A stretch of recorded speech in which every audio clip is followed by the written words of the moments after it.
Good morning. Let's start out with Syria. We saw that tweet from the president yesterday saying mission accomplished. But we just heard Martha Raddatz say perhaps that initial mission on taking out some chemical weapons sites was accomplished, but that the overall declaration that a mission accomplished is premature. This may not change the situation on the ground in Syria all that much.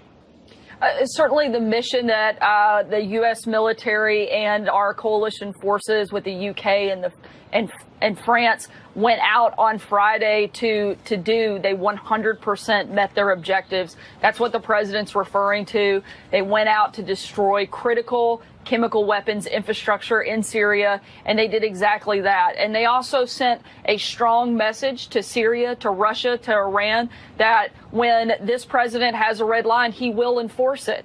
And I think we saw that clearly on Friday, and I think we've seen the president follow through on exactly what he said he was going to do, and the mission carried out by the extraordinary men and women of our armed forces, partnered with the men and women in the UK and France, certainly successful in what they set out to do and accomplish their objectives. So what's next? Is the president still committed to getting our troops out of Syria right away? Look, the president's got three big objectives when it comes to the conflict there. He wants to defeat ISIS. He has talked about this relentlessly. We are almost there. We have made extraordinary gains against ISIS and in the war against ISIS, and this president has led that effort, and he's been successful in that front. The other things that we have to do, we have to contain Iran. We have to make sure that the bad acting that they have been a part of doesn't continue and doesn't grow. Those are big and key points. And then last, we have to stop the spread and the use of mass chemical weapons. And that was one of the things that you saw the president take action on Friday. These are big things that the president's been focused on, and we've had some success so far. And we're going to continue building on that. As you were answering that question, the president just came out with his fifth tweet of the morning on James Comey. I'm sure your phone buzzed as you were talking as well. I want to dig into this just a little bit. When that tweet that John Carl cited right there, where he says Comey gave up classified information, jail. Why did he lie to Congress? Jail. What exactly is the president referring to there? And has he asked the Justice Department to investigate James Comey?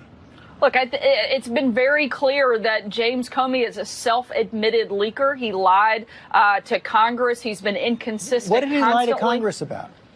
Look, he said that he opened the Hillary Clinton investigation on its merits. Now we're finding out certainly that it had something to do with the political landscape. I find it outrageously unbelievable that Jim Comey, the man that takes these copious notes and recollects every detail of every conversation that he had, can't remember why he would have specifically opened an investigation into a presidential candidate, particularly somebody he thought would become the president. He does remember. He goes into great detail. And he also, the clip you played just a few minutes ago says, I can't be sure. I'm sure that was part of it. I think I thought about it.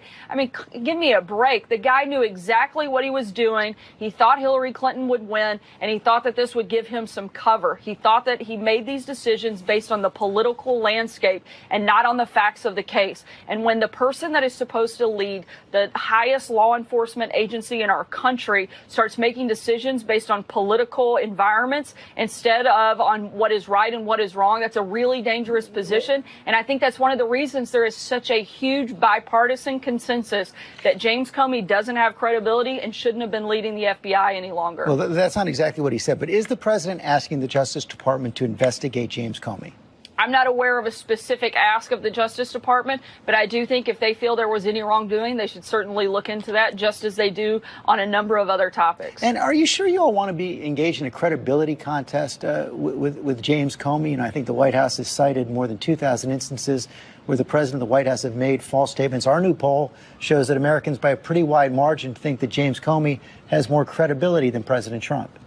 I have to disagree with your poll to a great deal. There's a daily Rasmussen poll that has the president up at about 50%, which is actually better than President Obama at this point. At the end of the day, this president will be judged on probably two big things: the economy and national security. Two things we feel very confident this president has been a strong leader on, and certainly something that the American people are feeling the effects on when it comes to the economy, doing much better today than we have been in a long time. The president also put out a tweet this morning saying he never asked James Comey for a loyalty pledge. Is he still willing to testify under oath that he didn't ask for that pledge and that he didn't say that he hoped Comey could let the Flynn investigation go?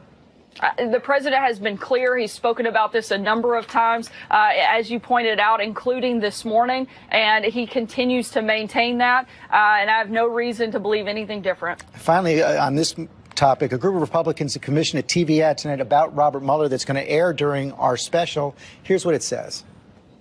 As the head of the FBI under George W. Bush, Mueller has been trusted by Republicans to put America first. I have a lot of confidence in Bob Mueller. This is our justice system, and the justice system needs to play itself out. The special counsel has a job to do. Call your representative and tell them to protect the Mueller investigation. Is the president actively considering firing Robert Mueller or removing Deputy Attorney General Rod Rosenstein from overseeing the investigation? I'm not aware of any plans to make those movements. Look, the president has been extremely cooperative, as have a number of members of the administration. Everything that's been asked of us, we've provided, and we're continuing to be cooperative. But we do have some real concerns with some of the activities and some of the scope that the investigation has gone, but 100% maintain that at this point, after repeating it for nearly a year and a half, there absolutely was no collusion with Russia, and that's exactly what they've been investigating. Not only has the special counsel, but a number of different congressional committees have been looking at this for over a year and come up with nothing. I think it really is getting time to move on, and I certainly think the American people would appreciate Congress and the rest of the country being able to focus on some of the things that really impact them. Is the White House more concerned about the Michael Cohen investigation than they are about the Mueller investigation? Look, our concern is on doing what the president was elected to do, growing the economy, creating jobs, defeating ISIS, building and protecting our borders. This is the focus of this administration. Certainly, we're going to respond to some of the charges brought against us and brought directly against the president. As we've said before, he's a fighter and he's going to hit back when he's hit. But that's the focus and certainly the policy priorities that this administration is going to spend our time on. Why did the president call Michael Cohen on Friday? I'm sorry? Why did the president call Michael Cohen on Friday? Look, he's had a long relationship with Michael Cohen. He's going to continue to have that relationship. In terms of specifics of their private conversation, I can't get into that. Is he worried that Michael Cohen might turn state's evidence? Look, the president is very confident in the fact that he has done nothing wrong, and he can't speak on behalf of anyone else, but he's very confident in what he has and hasn't done, and he's going to continue focusing and fighting for the American people. Also, there was a report over the weekend that Michael Cohen, according to McClatchy, may actually have been in Prague talking to Russians during the campaign. That's the report in McClatchy. I should say that Michael Cohen adamantly denies that contention. Is the president convinced that Michael Cohen is telling the truth? And what would his reaction be if those meetings did indeed happen? Again, I can't speak on behalf of Michael Cohen and what he may or may not have done. That's something that will be determined. I know that he's contested that that's not accurate, but I haven't had a conversation with the president about that specific instance. Finally, on Friday, the president also pardoned Scooter Libby. That drew a reaction from Congressman Adam Schiff, who's going to be on the program later this morning. He said on the day the president wrongly attacks Comey for being a leaker and a liar, he considers pardoning a convicted leaker and liar, Scooter Libby. This is the president's way of sending a message to those implicated in the Russia investigation. You have my back, and I'll have yours. Your reaction? That couldn't be further from the truth. Once again, Adam Schiff rarely bases any comments in reality. Talk about a grandstander. He probably is hook, line, and sinker buddies with Jim Comey. They both have never found a TV camera they don't love to be in front of. The point that the president made when it came to Scooter Libby, this was somebody who had been wrongly convicted. He's been reinstated by the D.C. bar quite some time ago. The primary person that testified against him has recanted their testimony, and the president felt it was the right thing to do. These two things have nothing to do with one another. Sarah Sanders, thanks for your time this morning.